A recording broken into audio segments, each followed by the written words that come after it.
चलिए तो good morning आप सभी का VSR अड्डा एकेडमी के इस चैनल पर स्वागत है।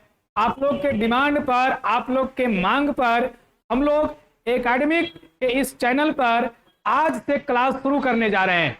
तो आप अपनी एकदम पूर्ण ईमानदारी से क्लास को करेंगे और साथ में उतने ही ईमानदारी से वीडियो को शेयर करेंगे अपने दोस्तों के पास और सब्सक्राइब और लाइक करवाते जाएंगे। तो चलिए बिना देर किए आज से आप सभी के लिए एकेडमिक में जो क्लासेस शुरू हुई है उसमें सबसे पहले आज 12th फिजिक्स का क्लास शुरू है। तो आज हम लोग 12th फिजिक्स में इंट्रोडक्शन इसका सुनेंगे और साथ में सिलेबस पे चर्चा करेंगे। तो सभी बच्चे एकदम ध्यान से चलिए समझिए। Physics class 12th। तो आज हम लोग पहले सिलेबस की चर्चा कर लेते हैं कि इसमें सिलेबस क्या है, उसके बाद अगले क्लास में डिटेल फिजिक्स पर चर्चा करेंगे। देखिए बिहार बोर्ड हो, यूपी बोर्ड हो, MP बोर्ड हो, इन सब बच्चों का लगभग जो फिजिक्स का सिलेबस होता है वो सेम होता है। लेकिन खासकर हम लोग जो है अपना बिहार बोर्ड का अगर एक एग्जाम्पल के तौर पर सिलेबस की बात करें तो वहां का सिलेबस देखना जरूरी है, क्योंकि एक सिलेबस रहेगा तो हम लोग को कोर्सेज खत्म करने में आसानी होगी। तो थोड़ा हम लोग क्वेश्चन पैटर्न की बात कर लें। क्वेश्चन पैटर्न की जब बात करते हैं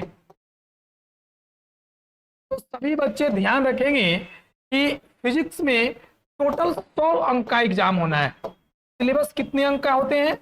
100 अंक का।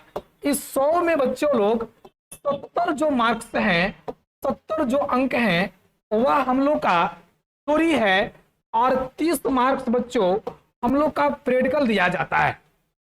70 मार्क्स पर ध्यान दोगे, इसमें 3 सेक्शन में क्वेश्चन पैटर्न बढ़ता है। एक को कहते हैं ऑब्जेक्टिव क्वेश्चन, यह देखो ऑब्जेक्टिव क्वेश्चन है। दूसरा है शॉर्ट क्वेश्चन और तीसरा है लॉन्ग क्वेश्चन। ऑब्जेक्टिव क्वेश्चन का एग्जाम जो है बच्चों OMR सीट पर होगा। OMR सीट का मतलब होता है बच्चों ऑप्टिकल मार्क रीडर, कंप्यूटर से जांच होने वाला पत्रक। यह 35 क्वेश्चन तुम्हारे 35 नंबर के रहेंगे। एग्जाम का पैटर्न अगर दुगना रहेगा तो 70 में कोई 35 बनाना होगा, वह एग्जाम के पैटर्न के अनुसार है, लेकिन नंबर तुमको 35 ही मिलेंगे। शॉर्ट क्वेश्चन तुमको 10 बनाने होंगे, यह 2 अंक का होगा 20 मार्क्स, और लॉन्ग क्वेश्चन 5 अंक के होंगे और तुमको 3 बनाने होंगे 6 में, और यह कितना का हो जाएगा 15 का। इन सभी को जोड़ लेते हैं हम लोग तो टोटल हम लोग का 70 मार्क्स हो गया। और 30 मार्क्स मैंने अभी बताया कि प्रैक्टिकल है, तो 70 और 30 100 मार्क्स हो गया। तो यह देखो क्वेश्चन पैटर्न का एक आउटलाइन है क्लास फिजिक्स 12th के लिए।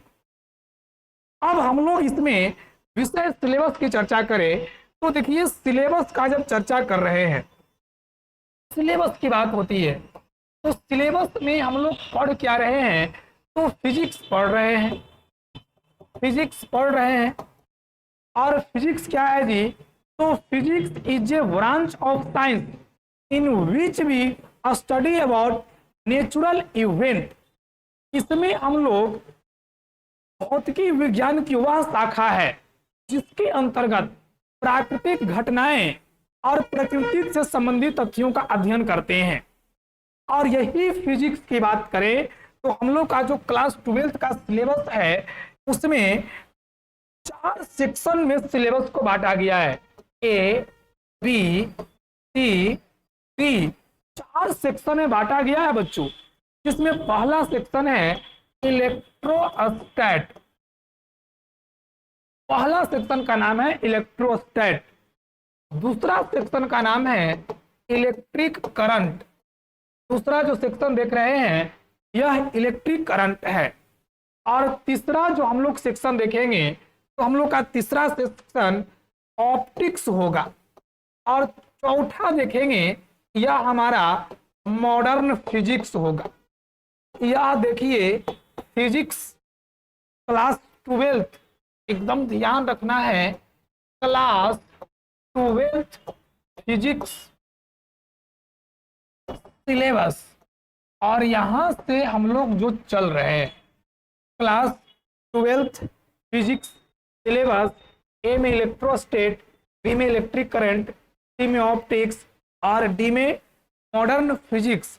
ये 4 सेक्शन है और जो बच्चा इन चारों सेक्शन पर कंप्लीट पकड़ बनाएगा, हर सेक्शन का इंपॉर्टेंट है। इलेक्ट्रोस्टेट 8 अंक का है, इलेक्ट्रिक करंट 26 अंक का है और ऑप्टिक्स 14 अंक का है। और यहाँ देखिए यह 22 अंक का है, मॉडर्न फिजिक्स 22 अंक का है।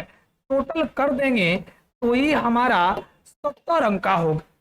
लेकिन मजे की बात क्या है जो समझो कि चारों बात जो देख रहे हो ए बी सी डी, ये 4 ही लेसन नहीं, हर लेसन में कई प्रकार के पाठ पढ़ने हैं। जैसे हम आज एक खोल रहे हैं, फिर कल के क्लास में हम लोग डिटेल चलेंगे। यदि हम लोग इसमें चले इलेक्ट्रोस्टैट, इलेक्ट्रोस्टैट और इलेक्ट्रोस्टैट को अंग्रेजी में स्थिर वैद्युतिकी कहते हैं। इसको क्या कहेंगे बच्चों? इलेक्ट्रोस्टैट को अंग्रेजी में क्या कहेंगे? तो इलेक्ट्रोस्टैट को अंग्रेजी में स्थिर वैद्युतिकी कहेंगे। यह दिमाग में सेट रखना है।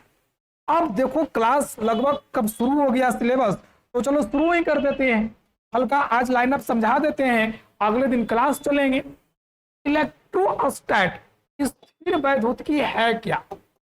स्थिर वैद्युतिकी है क्या? तो स्थिर वैद्युतिकी भौतिकी की वह शाखा है, भौतिकी की वह शाखा है, भौतिकी की वह शाखा है जिसके अंतर्गत स्थिर आवेश का अध्ययन करते हैं, स्थिर आवेश का अध्ययन करते हैं, स्थिर आवेश का अध्ययन करते हैं। यानी आवेश 2 प्रकार के हो जाएंगे, एक को कह देंगे स्थिर आवेश और दूसरे को कह देंगे गतिशील आवेश। ये 2 प्रकार का होगा, एक स्थिर आवेश और दूसरा गतिशील आवेश। यानी बात समझेंगे बढ़िया से, खूब बढ़िया से बात समझेंगे। Electrostatics is a branch of physics in which we study about charge in rest. स्थिर वैद्युतिकी भौतिकी की वह शाखा है जिसके अंतर्गत स्थिर आवेश का अध्ययन करते हैं। और स्थिर आवेश अगर है, स्थिर आवेश अगर है तो यह केवल विद्युतीय क्षेत्र उत्पन्न करेगा, केवल विद्युतीय क्षेत्र उत्पन्न करेगा। और गतिशील आवेश है, गतिशील आवेश है तो यह चुंबकीय क्षेत्र उत्पन्न करेगा। यह ध्यान में रखेंगे। यदि स्थिर आवेश है तो केवल विद्युतीय क्षेत्र और गतिशील आवेश है तो चुंबकीय क्षेत्र। लेकिन हम लोग स्थिर वैद्युतिकी में किसका अध्ययन करते हैं? स्थिर वैद्युतिकी में हम लोग किसका जानकारी लेते हैं? तो स्थिर आवेश का। जो बच्चा को नहीं समझ में आ रहा वो समझो, 3 दोस्त के साथ मिलो, सब समझ में आ जाएगा। और जब 3 दोस्त के साथ मिलोगे तो एक प्लास्टिक का कुर्सी लो और प्लास्टिक के कुर्सी पर एक दोस्त को बैठा दो। बाकी दोस्त क्या करो, उस कुर्सी पर जो दोस्त बैठा है उसको कुर्सी पर पिटने के लिए, कुर्सी को पिटने के लिए एक सूती गमछी ले लो और सूती गमछी को बढ़िया से बांध लो और बांध के पिटना शुरू करो। दोस्त नहीं, कुर्सी को जिस पर बैठा है। जैसे ही गमछी से कुर्सी को मारोगे तो गमछी टकराएगा कुर्सी से। किससे टकराएगा? कुर्सी से। और गमछी का इलेक्ट्रॉन निकल के, गमछी का इलेक्ट्रॉन निकल के कुर्सी में जाएगा। गमछी का इलेक्ट्रॉन निकल के कुर्सी में जाएगा। कुर्सी तो कुचालक है, प्लास्टिक का कुर्सी लिए है, प्लास्टिक का ही लेना, कोई इलेक्ट्रॉन रखेगा नहीं, तुम्हारा दोस्त को दे देगा। 30 से 30 मिनट की क्रिया करोगे तो तुम्हारा दोस्त आवेशित हो जाएगा, अंग्रेजी में चार्ज हो जाएगा। तुम पूछोगे एनी प्रॉब्लम, कहेगा नो प्रॉब्लम, नो प्रॉब्लम। कहना कि हमको विश्वास नहीं है, हमको चेक करे दो। जब टेस्टर लाके भिड़ाओगे उसके नाक में, उसके कान में, तो टेस्टर पर जो लाइन है वो फुल वोल्टेज बताएगा। दोनों चकित हो जाएगा कि व्हाट इज दिस, यह क्या हो गया। और जब टेस्टर हटा के उससे पूछो कोई दिक्कत, वो कहेगा कुछ नहीं, लेकिन जैसे छुओगे तो कस के झटका देगा दोनों को। क्यों? क्योंकि charge in rest is called इलेक्ट्रोस्टेट, charge in motion is called electric current. जैसे ही छुआ, आवेश चल दिया तो धारा हो गया, रुका हुआ था तो स्थिर आवेश हो गया, और स्थिर आवेश से केवल विद्युतीय क्षेत्र उत्पन्न होगा, और गतिशील आवेश में विद्युतीय और चुंबकीय दोनों उत्पन्न होगा। इसमें विद्युतीय और चुंबकीय दोनों चलेगा, एकदम ध्यान में रखना है। चलिए आज का सेशन यहीं समाप्त करते हैं। जल्दी से अपने दोस्तों को इस वीडियो को शेयर करिए और उनको सब्सक्राइब करने के लिए एकदम जल्दी बोलना है, ताकि क्लास डेली चले। तो चलिए, बहुत बहुत धन्यवाद आप सभी का।